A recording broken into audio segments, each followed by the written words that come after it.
تو پھر کرنے دیتے۔ پھر آج وزیر اعظم صاحب کا ڈسکس کرنا، اور جناب وہاں پہ اٹارنی جنرل صاحب بھی تھے اور وہاں پہ ایڈوکیٹ جنرل بھی تھے اور یہ سارے قانونی ان کے باقی بھی ماہرین یا ٹیم تھی، اور وہاں یہ کہنا کہ جی اس جج کے خلاف تو ریفرنس دائر کر دیں اسلام آباد ہائی کورٹ میں۔ اب پتہ نہیں ریفرنس ٹھیک لفظ ہے یا کمپلینٹ ہو، جو بھی ہو، تو اب جناب وہ انہوں نے ایڈوکیٹ جنرل نے یہ کیا ہے۔ مطلب میں تو حیران ہوں کہ آپ اتنے پتنی حواس باختہ ہو چکے ہیں کہ کیا کہ وہ تو کر ہی نہیں سکتے تھے، جج کا تو اختیار ہی نہیں تھا کہ یہ آپ بتائیں گے کہ جج کا کیا اختیار ہے یا کیا اختیار نہیں ہے۔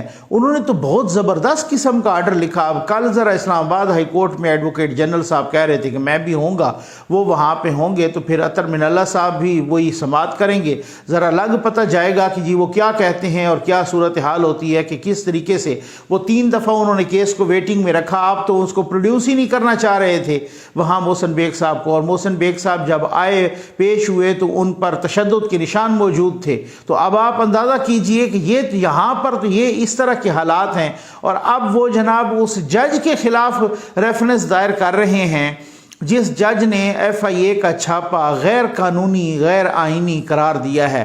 اور جب چھاپا ہی غیر قانونی ہے تو پھر اس کا مطلب یہ ہے کہ اس نے اپنے دفاع میں فائرنگ کی ہوگی، اور جب وہ اپنے دفاع میں کی تو اس پہ دہشت گردی کا دفعہ کیسے لگتا ہے، اور دہشت گردی کا دفعہ یہ جب نکل گیا تو پھر تو آپ کو پتہ ہے کہ کیس میں کیا باقی رہ جائے گا۔ تو اب حالات یہ ہیں کہ کبھی آپ جسٹس قاضی فائز عیسیٰ کے پیچھے پڑ جائیں، کبھی آپ اس جج کے پیچھے پڑ جائیں جس نے وہ چھاپا غیر قانونی، اپنے دامن پہ داغ نہیں دیکھیں، اپنے گریبان میں نہیں جھانکیں، اور یہ اس طریقے سے نا ایک انتشار کی سی فضا پیدا کر رہے ہیں، یہ پریشانی میں کر رہے ہیں۔ غصہ کسی اور پہ ہے، غصہ کسی اور بات پہ ہے، وہ بہت ساری گھیرا تنگ ہوتا ہوا آپ کو نظر آ رہا ہے، اور آپ جناب وہ جس طریقے سے کہ جی جج کے خلاف، تو میں کہتا ہوں یہ کچھ بھی ہو۔ آج میں سن رہا تھا جناب فلاں فلاں فلاں فلاں فلاں فلاں صحافی ان کی لسٹیں بن گئی ہیں اور وہ پھر صورتحال ہے، تو یہ کیا کوئی میں اللہ معاف کرے مبینہ طور پہ کوئی ہلاکو خان کی حکومت آ گئی ہے، کوئی مبینہ طور پہ کوئی ہٹلر کی حکومت آ گئی ہے، کوئی مبینہ طور پہ یہ کیا شہنشاہت آ گئی ہے۔ خان صاحب تو اپوزیشن میں جب تھے تو بہت ساری ایسی باتوں پر اعتراض کیا کرتے تھے، تو وہ والے خان صاحب کدھر گئے ہیں؟ وہ تو مطلب میں تو حیران ہوں مطلب ایسی بات پر۔ تو اب اس حوالے سے آپ دیکھیں جناب اگلی سٹوری پہ آتے ہیں، اور وہ ہے مریم نواز صاحبہ کی پیشی اسلام آباد ہائی کورٹ میں۔ انہوں نے اپنی گفتگو میں بھی کہا میڈیا کے ساتھ، جب باہر نکل کے انہوں نے میڈیا ٹاک کی تو انہوں نے یہ کہا کہ جناب بات یہ ہے کہ انہوں نے کوئی 3 دفعہ پراسیکیوٹر بدلا، پہلے 2 مہینے پورے نیب کو کرونا ہو گیا، کوئی بھی آنے کے لیے تیار نہیں تھا کہ جی بالکل، تو وہ التوا لیتے گئے۔ اچھا پھر اس کے بعد جناب آج آ گئے اظہر صدیق صاحب۔ اظہر صدیق صاحب ایڈوکیٹ بھی ہیں اور ساتھ جو ہے نا یوٹیوبر بھی ہیں، وہ اپنا یوٹیوب بھی چلاتے ہیں، اور اگر آپ ان کے یوٹیوب کے تھم نیل دیکھیں تو ایسا جیسے اپوزیشن پہ بم پھینک دیں گے، وہ ایسا جیسے ہمارے ملک میں شہد دودھ اور شہد کی ندیاں بہہ رہی ہوں اور اظہر صدیق صاحب اس میں بالکل تیراکی کر رہے ہوں، اسی طریقے سے وہ جناب وہ کرتے ہیں، اور اتنی خوشحالی ہو کہ ہمارے پاس تو پیسے بھی رکھنے کی جگہ نہ ہو، اتنی خوشحالی اظہر صدیق صاحب کا مطابق یہ ہوتا ہے۔ وہی اظہر صدیق صاحب آج کورٹ میں جا کے انہوں نے کہا جی مجھے تو پڑھنے کا ٹائم چاہیے، اس کیس کو 1 مہینے کا مجھے ٹائم چاہیے، اور ان کو 1 مہینے کا ٹائم وہ ملا۔ وہ اظہر صدیق صاحب بیٹھ کے اپنے یوٹیوب پہ وہ شہزاد اکبر کی طرح وہ پیپر لہراتے تھے کہ جیسے مریم نواز صاحبہ کو انہوں نے پتہ نہیں کو اللہ معاف کرے جیسے پھائے لگوا دینا ہے، اور وہ تو اظہر صدیق صاحب اگر آپ کے پاس مریم نواز کے خلاف اتنے ہی ثبوت تھے تو آج تو آپ عدالت کو سے التوا لینا ہی نہیں چاہیے تھا۔ آپ تو لوگوں کو اتنا بیوقوف بنا رہے تھے کہ جس طریقے سے جو آپ نے کیا اپنے یوٹیوب پہ کہ جیسے مریم نواز کو دنیا کی سب سے بڑی مجرمہ ہیں، اور آپ نے ان کو جو ہے نا پتہ نہیں کیا سمجھا، اور وہاں پہ آپ کورٹ میں جا کے کہتے کہ جی یہ لیں ثبوت میرے پاس، اور یہ آپ اندازہ کر لیجئے۔ لیکن نہ تو اس جو عدالت سوال کر رہی ہے، نہ ہی نیب کے پاس ان سوالوں کا جواب ہے، اور نہ ہی نیب وہ سوال جو ڈاکومنٹس آ چکے ہیں وہی ڈاکومنٹس ہوں گے، انہی سے عدالت بار بار پوچھتی رہی کہ ثابت کریں کیسے بینیفیشل اونر ہیں مریم نواز صاحبہ۔ عدالت نے پچھلی پیشی پر کہا، غالباً 10 تاریخ کو تھی، انہوں نے کہا کہ وہ ٹرسٹ ڈیڈ آپ اس کو بیک ڈیٹ میں کہہ سکتے ہیں، پری ڈیٹڈ کہہ سکتے ہیں، لیکن آپ اس کو جعلی نہیں کہہ سکتے۔ آپ ہمیں ثابت کر دیں کہ آپ کس طریقے سے کہہ رہے ہیں کہ مریم نواز بینیفیشل اونر ہیں، وہ کیسے بینیفیشل اونر ہیں، اس کا کوئی ثبوت پیش کریں۔ آپ نے تو ایک پرائیویٹ فرم کا لکھا ہوا خط جو ایک وکیل نے لکھا، اس کی بنیاد پہ آپ کہہ رہے ہیں کہ مریم نواز صاحبہ جو ہے نا بینیفیشل اونر ہیں، اور اگر بالفرض وہ بینیفیشل اونر کہیں سے ثابت بھی ہو جائیں تو پھر تو ان کے والد کو پکڑیں، ان کا کیا قصور ہے؟ تو بہت سارے ایسے چبھتے ہوئے سوالات کیے ہیں جو نیب کے آپ یقین کریں کہ پراسیکیوٹر کا وہاں پہ ستیہ ناش ہو گیا۔ آج اظہر صدیق صاحب، یہ صرف اور صرف نا التوا لینے کے بہانے ہیں۔ یہ التوا اور اس کیس کو میں نے پچھلی ویڈیوز میں بھی آپ کو بتایا کہ ابھی کل پرسوں کیبنٹ کی میٹنگ ہوئی اور فواد چودھری صاحب وزیر اطلاعات صاحب نے باہر آ کے کہا کہ یہ جو سٹے کا چکر ہے نا، یہ عدالتوں کا جو کیسوں کو آگے کرنا اور التوا کا، یہ بڑی بری بات ہے اور اس پہ ہمیں ضرورت ہے کانسنٹریٹ کرنے کی، اور کیبنٹ میں بھی ڈسکس ہوا۔ جناب آپ کا اپنا ڈپٹی سپیکر سٹے پہ بیٹھا ہے، یہ آپ کا جو ہے نا BRT سٹے پہ چل رہی ہے، آپ کا سارا کیس فارن فنڈنگ والا آپ اسی طریقے سے وکیل بدلتے رہے۔ شہباز شریف صاحب نے وہ ہرجانے والا کیس کیا، 4 سالوں سے چل رہا ہے، آپ اسی طریقے سے ڈیلنگ ٹیکٹس کر رہے ہیں۔ اب مریم نواز کے خلاف کوئی ثبوت ہے تو پیش کریں انہیں اور سزا دلوائیں۔ پچھلی پیشی پر جناب وہ جو کچھ ہوا تو وہ عمران ریاض صاحب نے بھی کہا کہ مریم نواز صاحبہ کو ریلیف دینے کا پروگرام بن رہا ہے، اور آج آپ کو التوا بھی مل گیا تو آپ جلدی جلدی اس کے خلاف ثبوت پیش کریں اور اسے آپ عدالت سے جو ہے نا، اگر آپ کو تو عدالتوں پر پورا اعتماد ہے، اور آپ عدالت سے سزا دلوائیں۔ جس کسی کے پاس اور بھی کسی کے پاس ثبوت ہے تو وہ بھی ان کو نیب کو جمع کروائیں، لیکن نہ کوئی ثبوت ہے۔ یہ صرف اور صرف لوگوں کو بیوقوف بنایا گیا۔ یہ صرف اور صرف اس وقت چونکہ آپ کو پتہ ہے کہ بغض نواز میں نواز شریف کو کھائی میں پھینکنا تھا، ان کی بیٹی کو بھی ساتھ سزا دینی تھی، ان کے داماد کو بھی سزا دینی تھی، اس طریقے سے ایک بالکل بوگس انداز میں اور ایک وکیل کے خط پر سزا دے کے ان کو جیلوں میں ڈالا جاتا رہا۔ آج جو وہ سب کو ہر ایک چیز کا بھانڈا پھوٹ رہا ہے، ہر ایک چیز کا بالکل میں کہتا ہوں عریان ننگے ہو گئے ہیں۔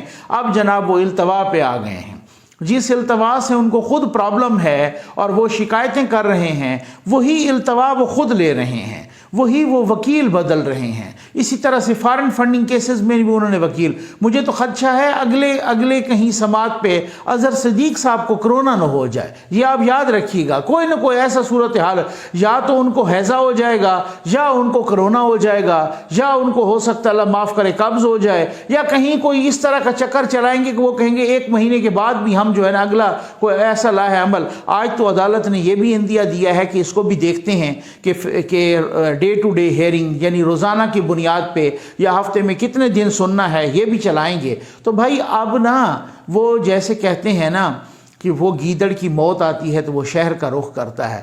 آپ کے گرد گھیرا تنگ ہو رہا ہے، آپ کے گرد آپ کی بالکل سیاسی موت ہونے لگی ہے۔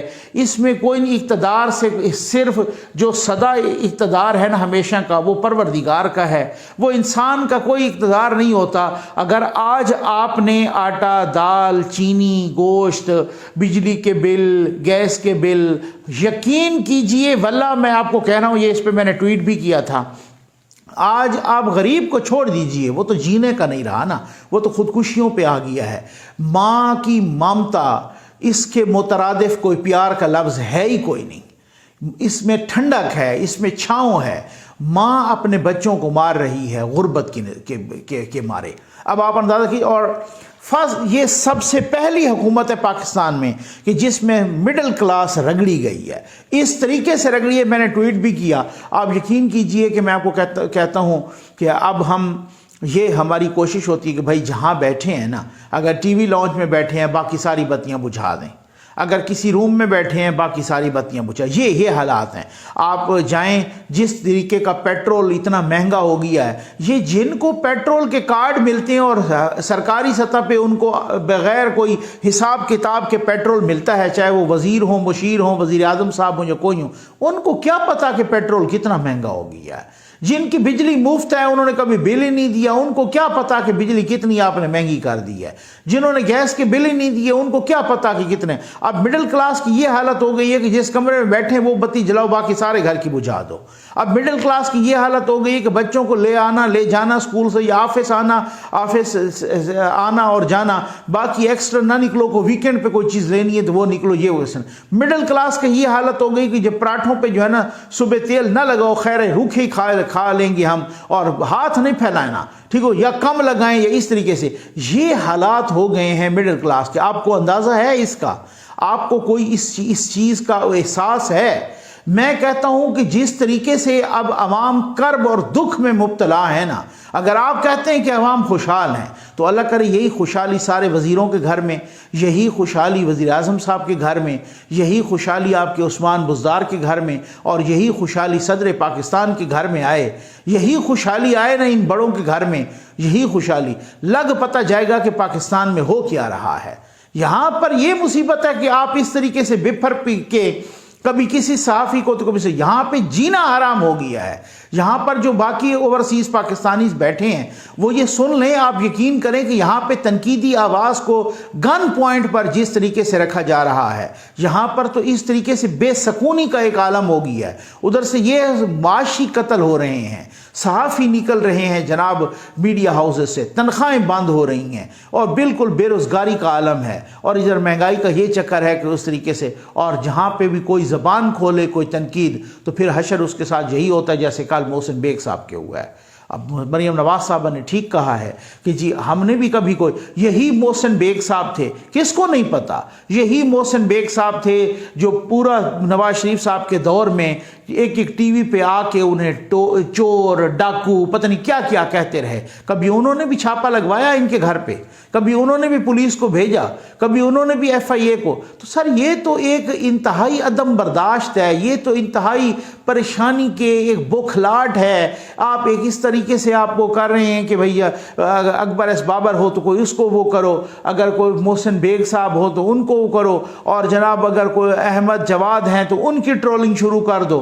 تو یہ اس طرح سے کام نہیں چلے گا, اور نہ ہی اس طرح سے دال گلے گی. یہ بالکل صورتحال یہی ہے کہ جب آپ کی, میں معذرت کے ساتھ کہوں گا, مبینہ طور پہ عادات بتا رہی ہیں کہ وہ ٹائم چونکہ وہ آپ کے پیروں تلے سے زمین سرکتی جا رہی ہے, جس کی وجہ سے آپ کے باڈی میں کپ کپاہٹ ہے, آپ کا دل دھڑک رہا ہے, اقتدار کی اس ہما کو آپ اڑنے نہیں دے رہے, اور کرسی کو آپ چھوڑنا نہیں چاہتے. تو آپ نے کوئی پرفارمنس دکھائی ہوتی تو آج عوام میں جا کے اسمبلیاں توڑتے اور ان سے کہتے کہ جناب مجھے یہ کہ میرے ساتھ زیادتی ہو گئی ہے. لیکن آپ کو پتہ ہے کہ عوام میں جائیں گے تو حشر کیا ہوگا. تو بات تو صورتحال تو یہ ہے نا. آج آپ یقین کریں, وہ غالباً میں کہیں دیکھ رہا تھا, عارف حمید بھٹی صاحب کہہ رہے تھے کہ لاہور کے 2 وزراء نے مجھے کہا ہے کہ ہم تو پی ٹی آئی کے ٹکٹ پہ نہیں لڑیں گے. آپ کو سب پتہ چل چکا ہے کہ آپ کی پارٹی کا کوئی بندہ پی ٹی آئی کے ٹکٹ پہ لڑنے کا, مطلب الیکشن لڑنا تو چھوڑ دیں, وہ تو ٹکٹ لینے کے لیے نہیں ہوگا. ساتھ ان کو پتہ ہے کہ میں اگر ٹکٹ میں نے لیا نا تو عوام میرے ساتھ حشر کیا کرے گی جب میں ووٹ مانگنے جاؤں گا. تو یہ والی صورتحال ہے. اس میں آپ اس غور کرنے کی ضرورت ہے, اس میں غصہ کرنے کی ضرورت نہیں ہے. امید ہے آپ کو ویڈیو پسند آئی ہوگی. آپ کا بہت بہت شکریہ.